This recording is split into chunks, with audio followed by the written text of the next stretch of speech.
La proposition actuelle prévoit de prélever jusqu'à 1,5 million de dollars par escale pour les navires construits en Chine et jusqu'à 1 million de dollars par escale pour les navires exploités par les entreprises chinoises. Le professeur Wang Renwei de l'université Fudan estime qu'il s'agit là d'une violation des règles fondamentales de la navigation internationale.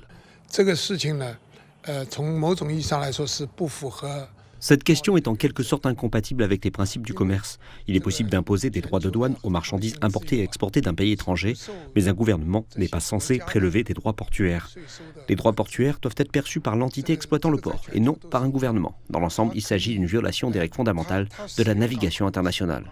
La Chine a construit plus de la moitié des navires marchands du monde en termes de tonnage brut en 2024, ce qui en fait le leader mondial.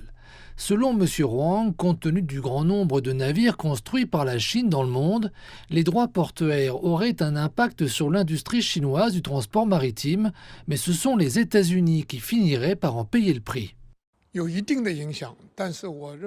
Il y aurait un certain impact sur le secteur naval chinois, mais tout comme l'imposition de droits de douane, je pense que cela influencerait les exportations chinoises vers les États-Unis. Mais cela affecterait finalement la consommation et la production aux États-Unis. Ainsi, si les États-Unis décidaient de prélever des droits portuaires, cela réduirait évidemment le nombre de navires chinois accostant dans le pays et influencerait davantage le revenu de base des ports américains. Le gouvernement Trump indique que cette mesure vise à relancer son secteur national de la construction navale. Cependant, selon le professeur Wang, les principaux concurrents de la Chine dans la construction navale sont le Japon et la Corée du Sud. Washington, sévissant contre l'industrie chinoise de la construction navale, ne rendra pas sa grandeur à l'Amérique. La capacité chinoise de production dans le secteur de la construction navale est aujourd'hui 200 fois supérieure à celle des États-Unis. Même si l'industrie chinoise de la construction navale stagnait pendant 10 ans, les États-Unis ne pourraient pas la rattraper.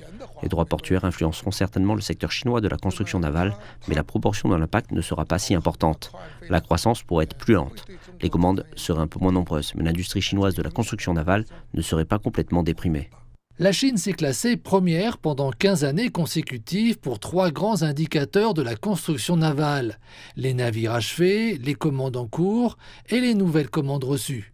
Wang estime que les taxes portuaires proposées auraient un impact supplémentaire sur la chaîne industrielle mondiale, car la construction navale nécessite une coopération mondiale.